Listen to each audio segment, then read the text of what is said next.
Hello ladies and gentlemen, I have used the circle cutter as I described in my tutorial on how to cut up your own sandpaper discs. So I've done this and I've cut a few different grits. So this is currently on the mandrel itself and that's 120, and I've just written on the back 180, what's this, 240, 240, 400, 600, 800, 1200. And I've also got a sheet of, I think it's 2400, which I might use, but we'll see how this goes first. So the opal that we're going after is from 53 Frogs. This was, I did have it open for the voting. I think it was number 1. I'm pretty sure it was number 1. So it's a little pea knobby. It's not overly big. Let's have a quick look. 10. Yeah, it's pretty circular, so about a centimetre wide, which is, for the Americans, like 1/3 of an inch, something like that. And currently it's sitting at about 8 mils or 1/4 of an inch in height. So you can see that there's the classic white top, less of a white top and more just the grey base, and you can see that it's a fairly crystalline colour bar. I'm not sure how clean it is, it's too small to really have a good look, and it's a little bit blocked off on some sides. But it's got a nice purple flash to it. And it sneaks all the way around the edge. So if you watch my channel, you watch Black Opal Direct, and you would have a really good idea of what we're going to do here. So step 1, we're just going to carve around this outside so we can have a good look at the target. Got to get the eyes on the prize, and the prize is that colour bar, so we're just going to tidy that up and have a look, and then we're just going to have to take off the white top. This side needs a little bit of tidying as well, but the white, you can't really leave that as a base because it's not as stable as you would hope. So that's going to have to be the top, looking at it like this so far, but we'll see.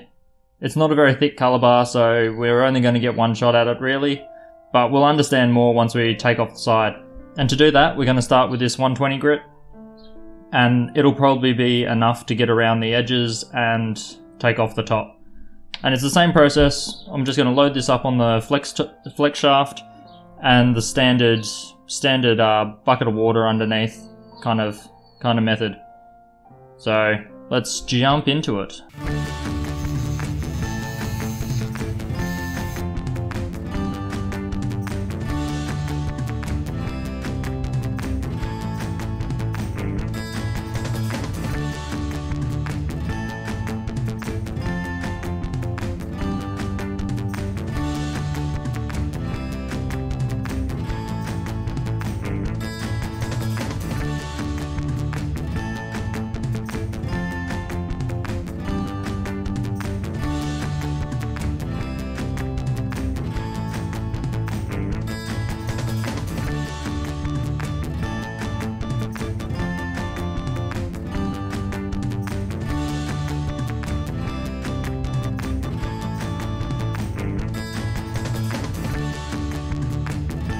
Well, I remember why I didn't stick to this method once I got diamond bits. It takes forever.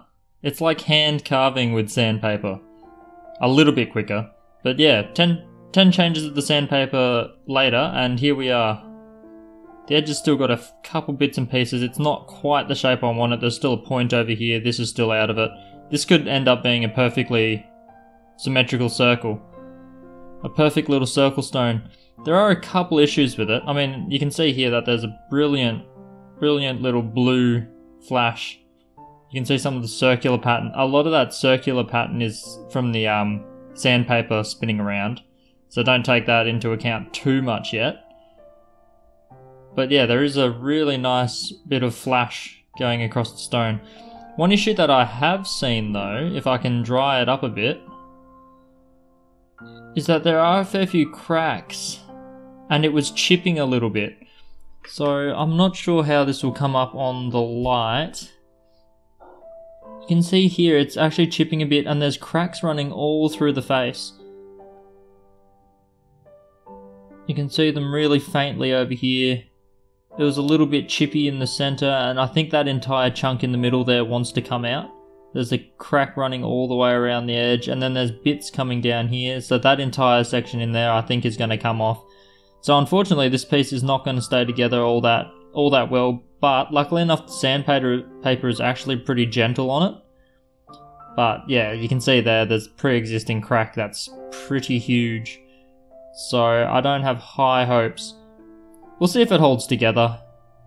If it doesn't, it'll still be a good demonstration of the sandpaper. It takes quite a long time, and this is just with the 120 grit so far. So this is it at a pretty rough stage, 10 odd pads of that 120 grit. If you can get the diamond bits as soon as you can, it's a much better way to go than the sandpaper. It's taken forever to get to this point. We do still have a lot of thickness, so even if that big chunk does want to come out, there's still a hint that the colour continues into that crystal way down there, so we might have to keep on going, keep digging deeper to get past all of this. But with sandpaper, it is going to take forever. So for this stone, for now, I'm just going to go through a couple of the grits and just show you what it looks like at the end of the sandpaper series. It'll mainly be this area over here that we look at. This one will still look pretty rough, I think, unless it's not going to buff out. I reckon I can probably ship that flake off with my fingernail. It's definitely not hanging around. If I was using diamond bits, that would have already come off. That would have already been thrown out of there, I think. So yeah, unfortunate. It looks like the opal's copped a hit just here. You can see there, it's still sunken in. So I think it's copped a hit there, and it's just kind of, yeah, chipped off at the side of it, which is unfortunate. But what can you do? It's alright, I saw it as soon as I got through that crust. But we will fly through the rest of the grits and have a look at what it looks like at the end. Well, we're going to do this one a little bit differently. So here's a little bit of footage just demonstrating the technique. I ended up dopping the stone because it was just really small, and the amount of time I spent on the 120 grit sandpaper, it had actually worn out my index finger on my left hand a little bit. So I thought I'd keep myself away from the sandpaper and start dopping. So it's just a quick super glue dop. I use super glue just because it sets instantly, otherwise I'd have to wait for the Araldite 2-part epoxy. So the super glue is a bit like wax, you can use it straight away. So dopped, and you're basically just going along and hitting every surface. I didn't want to put footage of all of the stages in there just because, I mean, the sandpaper just looks the same. You're doing the exact same technique, you're just trying to get a nice even hit on the surface. So yeah, it's pretty boring. So instead, the way we're going to go through these are, I'll now flash up a few pictures. So the first picture here that you're looking at is the opal after the 120 grit.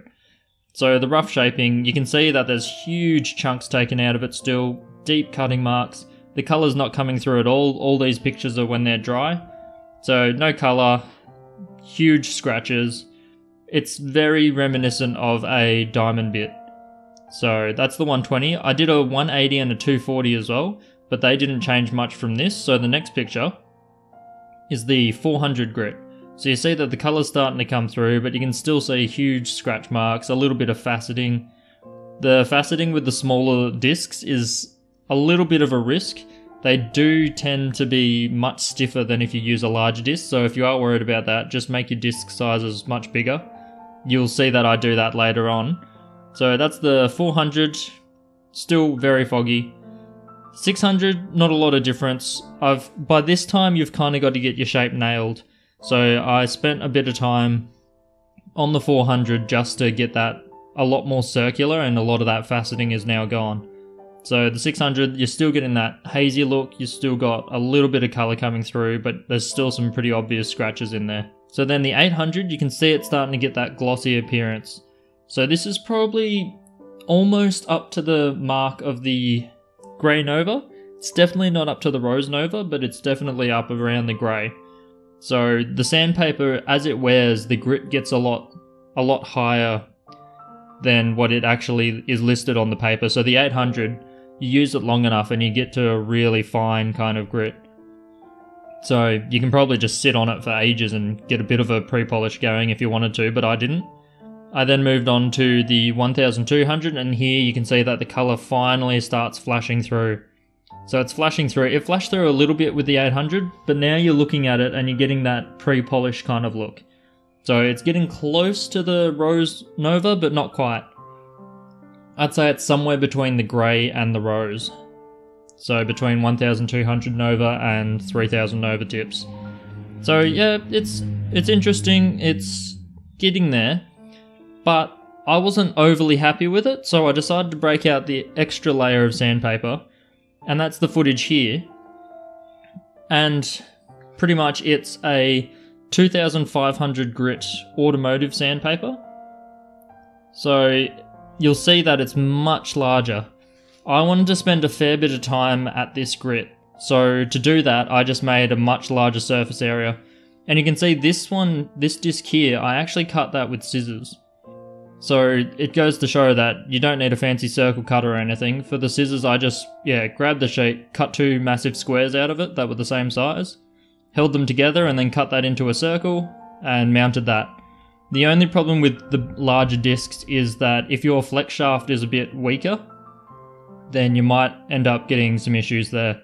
But with just 2 sheets of this, it's pretty lightweight and you can't apply a lot of pressure because as the disc gets bigger, it starts getting a lot sloppier and it bends a lot more. So it gives you that bit of freedom. And also it lets you really work the angle of the face so you won't get that faceting. And you'll see at the end that it's much better.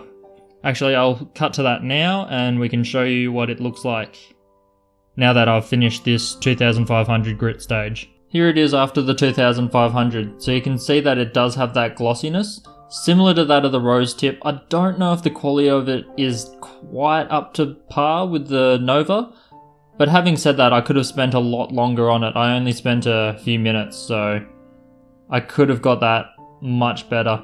The Opal itself doesn't have a lot to show. It's got a nice rolling flash of blue. It comes up a little bit strange on the camera.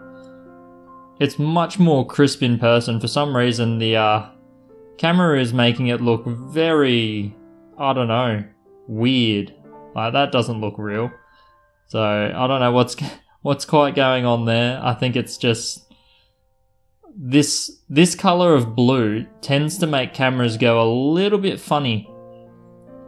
So, it really looks nothing like what I'm seeing on the camera. That's a little bit better. It is strange. It's got like this, it's got hard lines where the color's cutting off and starting back up again. So yeah, it's a very directional stone, not overly great. Oh yeah, you can see it do some interesting stuff if I just roll it like that. But yeah, that's pretty much it with the sandpaper. This would now be ready for a bit of cerium oxide and felt, or cerium oxide on leather. You can see that the edges aren't that great. If I was using diamond bits, I would have carved that in a lot further, just because it's quick and easy. The sandpaper is slow. I would not really recommend it as the ideal method. I know there are people out there that really love it and they get great results with it. I know Roy Steverwald is one of them. So he's shown me what he does and it's quite good. And it works for him, so the more power to him. But for me, I don't know, I'm not a huge fan. I'd rather just get the diamond bits. As soon as I got diamond bits, I was completely over the sandpaper. Diamond bits, Nova tips, and sandpaper was completely forgotten. I'm probably a bit out of practice with that method actually. This was pretty difficult for me. So you can give it a crack if you want, but if you've got a rotary tool, I personally recommend diamond bits, Nova tips, felt tip or wooden tip with cerium oxide. That's really the go-to. It's the best method I've found so far.